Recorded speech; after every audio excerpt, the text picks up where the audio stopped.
What's up, y'all? Here's part 2 of the video of how I found out I had Crohn's. So I ended up coming home on a Friday, and on a Friday, and it was kind of hard. It was hard, actually, coming home with 2 kids, especially with a 2-year-old by myself. Like, my mom just pretty much dropped me off, and I was like, who's gonna sit with me? And she was like, what you mean? I said, Mom, I have legit had a surgery with my stomach cut open and I can barely walk. How am I supposed to do this by myself with a 2-year-old? I don't know if she didn't understand the serious, like how this was severe, or did she not care? I don't know. And I'm not trying to make my mama look bad, sound bad, but it's my truth, and that's just how I feel or felt at the time. So she was just like, I don't know what you're going to do. I mean, I call your sister and, which one of my sisters ended up coming. I call her and see if she can come sit with you, but I can't stay over here. Like, okay, cool. So she came and sat, and my stomach wasn't getting any better. Like, I was in so much pain still. I could barely walk. My sister trying to help, but no. And so when it would be time for me to go to my doctor's appointment for him to look at my stomach and see if it's healing the way it needs to heal, I'm fast forwarding the story a little bit. He would look at my stomach and he was just like, it's fluid. So I ended up having to have another surgery. Well, he had to end up opening me back up because he realized that it was setting up inflammation fluid. And that's why I was still in so much pain, because I think he would try to drain some in his office, but it was like so much inflammation. And I was in there hollering so bad, he was just like, yeah, I'm just gonna have to open you back up.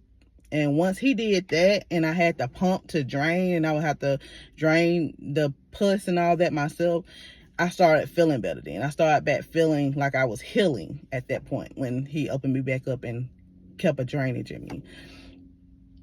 And it was rough. Like, mentally, it was rough. I felt like I was alone. Even though I still had my friends at the time, but I still felt alone because, people can call you and check up on you, but when you're going through something traumatic like that, it's like, man, I stayed emotional. I stayed crying, and I ended up putting myself back in therapy at that point because, yeah, it's a lot. I don't even want to get into it, but I just really felt alone, and I really felt like, man, like, family, you know what, I don't even want to get into that. I don't want to get into that, but it was really some bull crap. And I'm glad, and I kept praying, like, God, you got to heal me. You got to heal me, God, because it's only, like, nobody's going to treat your kids the way you treat your kids. Like, unless you in just a good family, ain't nobody going to treat your kids like you treat your kids. And that alone taught me that, God, I need you. You know what I'm saying? Like, I may not live the way I'm supposed to live, or like I was raised to live, or whatever, however that looks. But I still pray. I still believe in God. All the above. And I'm just like, man, God, I got a child to live for. Kayla's good. Even though she might miss me here and there, but she gonna forever be good because she has her grandparents. But my son, just being real, I don't see nobody. I don't see that for him. And I'm not saying they wouldn't get him, but nobody's going to treat my son the way I'm going to treat my son. So it's like, I got a 2-year-old. I need you guys to raise me up and heal my body. And I'm telling you, like I said, after the doctor put that drainage in me, and I was starting to drain the fluid, and not hospice, but home health people was coming out and helping. Luckily, I will say this, I think my insurance only paid for a few visits. So luckily, the nurse that was coming out said, hey, I can't come out anymore. I think we done did the visits that we can do, but I'm gonna leave you everything that I have in this bag. And I was having to do my own bandages. Like, she trained me how to do my own bandages. Like, I'm about to get emotional. Yeah. It was really hard. Like, I'm not gonna cry on him. It was really hard. And so, moving forward from that, ended up having to go back to work because I was out for like 2 months. And I think I was almost at all the days that I could use on my FMLA and all that. And so, just hard. And I did lose some weight, of course, because I was in the hospital for a week and didn't eat for a week. Even when I could finally eat like Jello, soft food, and soft liquids or fluid liquids like Jello, apple juice, chicken broth, stuff like that. I didn't have a taste for that. I might have ate the Jello, but I didn't have a taste for anything. Even when I came back home for a good another 2-3 weeks, I didn't have a taste for anything because my appetite was just gone. So, of course, I had lost a lot of weight. I don't feel good, but I feel good because my body is looking like it's gonna be snatched by the time I get better. But yeah. But it's been really a long journey. Let me just say this. It's really been a long journey. I want to share my journey with you. It's so many people out there in the world that may not even ever heard of Crohn's disease and that never knew what all the symptoms are. I'm still learning the symptoms, honestly. I'm just now realizing the Crohn's or the infusion could cause flare-ups, as far as like it make you have psoriasis. Like it can really trigger a lot of stuff in your body. And I have to go to my dermatologist, and I got 2 appointments on the 7th of January. And it can do a lot.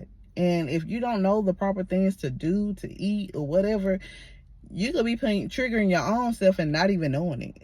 And I'm even realizing, like, at one, my stomach will just make weird noises all day, every day. And I'm just not noticing that Crohn's disease, that's part of some of the symptoms. Just your stomach just be making noises. You haven't been gassy all the time for no reason. Symptoms, you know what I'm saying? Your stomach just hurting, bottom of your stomach just hurting for no reason. Symptoms. Feeling nauseous, symptoms. Very fatigued, symptoms. Like, it has even affected me being anemic. I done had 2 blood transfusions. I'll do a story time on that as well. I want to do better with being a story time, telling stories. So bear with me on that. But yeah, I have had 2 blood transfusions. It was to a point when it pertains to that, to where I was so drowsy, so fatigued, and so weak. I thought I was gonna die.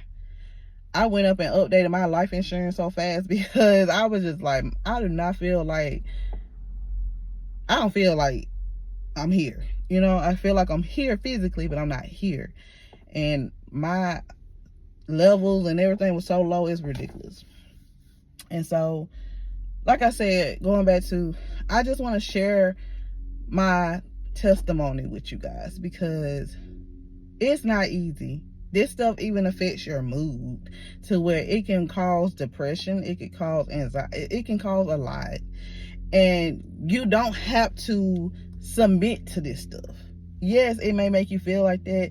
I had a few doctors and well, not doctors, but a few people say, hey, why don't you go get on medicine to help with your anxiety, to help with your depression, to help with this, to help with that.